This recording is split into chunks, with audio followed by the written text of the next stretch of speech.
Hy kan nie vry word nie. Hy sê, wat kan ek doen om vry te word? Dan sien jy hierdie slang. Soos hy vir Adam en Eva daar in die tuin van Eden gekom het en gesê, hy het so gekend gesê, het God dit gesê? Hy weet God het dit gesê. Die duiwel, hy kom soos 'n slang. Hy verdraai hom. Jou woord, hy verdraai God se woorde in jou in. Hy sê, moet jy luister na God se woord nie, man. Gaan jy aan met jou lewe, jy is fine. Hy sê mos vir ons, jy is fine. Hy sê vir jou, moenie bekommerd wees om te luister van die hel nie, man, hulle praat net. Hoekom steur jy vir jou uit, dit is alles nonsens? Dat die Here sê, as jy sterf en jy gaan verloor, dan gaan jy nie, dat is God se woord, maar hy verdraai God se woord. Hy sê vir jou, wat gaan dan saam met jou? Jy wil het miswoord word. Ek kan vir jou miswoord maak, jy moet net glo, jy doen dit wat ek vir jou sê. Wat net nog so klein met die drugs. Ja, hy sê, wat een klein met die drugs, ek sê, ek kan voel.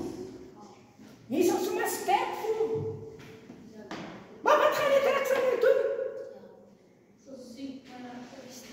Hy gaan jou doodmaak. Jy sien die leuns van Satan reg daar in die tuin van Eden het hy begin. En nou is hy in Frans se hart. Frans verteenwoordig 'n sondaar. Hierdie hart verteenwoordig 'n sondaar.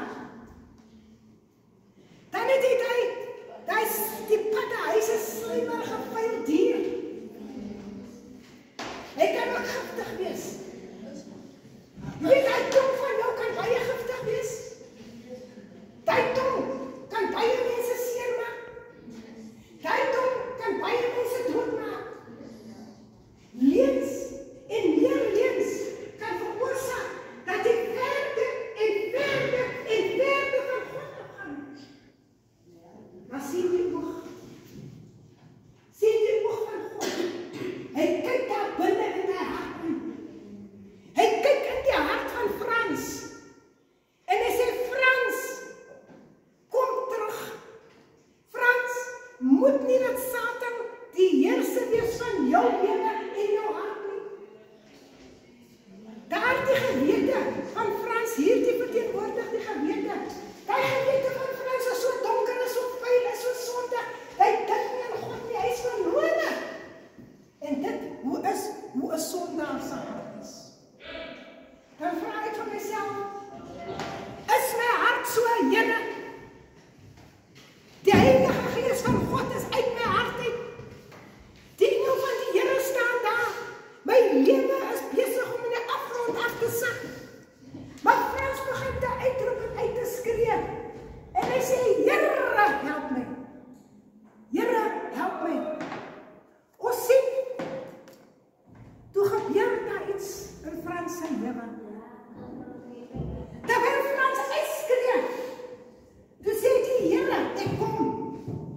Roep sy naam, was ek vanaand roep sy naam. Jy kan die naam van die Here roep, sê die Bybel, en jy sal verlos word, jy sal vry word van jou sonde en jou ongeregtigheid. En toe Frans roep, toe kom die Heilige Gees en hy kom binne in. En wat maak die Heilige Gees? Hy skyn sy lig.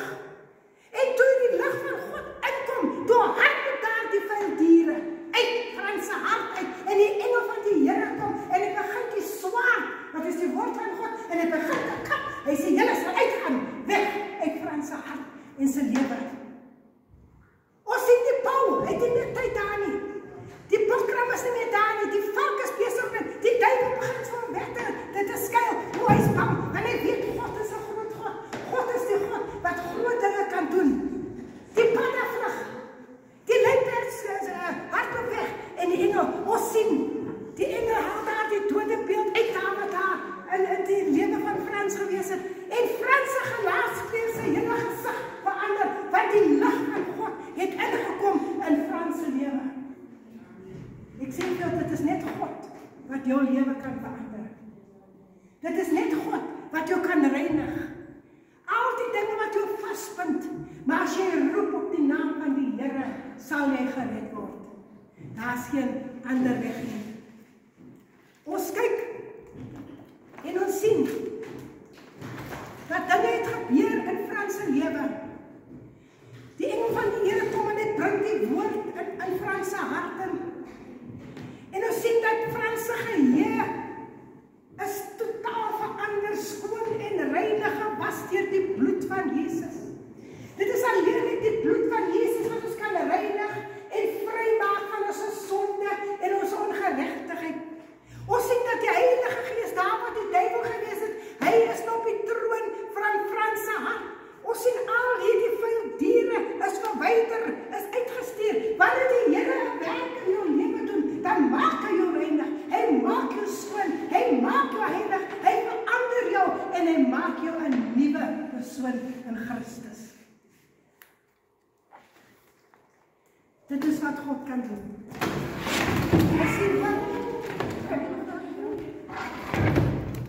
Ons sien ook hierso, byvoorbeeld van Frans.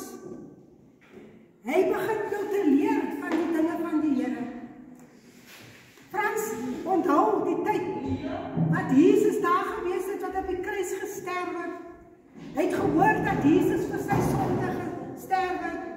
Hy het gehoor, hy het gelees van Petrus wat die Here 3 maal verloon het.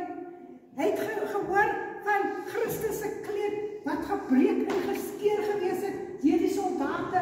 Hulle het gedobbel oor sy kleed. Hy het gehoor van die doringkroon wat daar plaasgevind het en van daardie 39 latte wat hulle gebruik het om Jesus te slaan en dan die vleis uitgetrek. Dit was 'n harde lewe gewees. Dit was 'n vreeslike dood wat Christus gesterf het. Ja, ek wil vir julle vanaand sê, ou mense, neem die Here aan in die dae van jou jonkheid. Moet nie agter die wêreldse dinge aangaan nie. Die sonde bring die dood. Die sonde bring die dood. As jy nie reg is om jou Heiland te ontmoet nie, dan staan jy en ek op 'n gevaarlike grond. Dit is gevaarlik. Die Here waarsku vir jou en hy waarsku vir jou. En daar gaan 'n tyd kom wanneer God nie meer gaan praat nie. Dan sê ek het met jou gepraat, maar jy wil nie geluister het nie. Jy het gesit en jy gehoor, maar elke keer stoot jy my weg. Elke keer sê jy nee, ek wil nie, ek wil soos Frans wees. Maar hierdie is 'n wedergeboorte hart wat vrygewas is deur die kosbare bloed van Jesus Christus. Hierdie hart, Frans begin te kerkloop. Frans het nou, ek sien dat Judas het die Here verraai vir 30 stukke silwer en hy sê nee, ek wil dit nie in my lewe hê nie, maar ek wil God dien. Frans begin toe te groei in die genade van die Here. Hy begin te vrug dra in sy lewe. Ons sien dat alles het mooi geword in Frans se lewe. En nou is Frans, hy het die liefde van God in sy hart. Is net Christus wat jou daardie liefde kan gee. Is net Christus wat jou lewe kan verander. Ons kan nie vir onsself uit in onsself doen.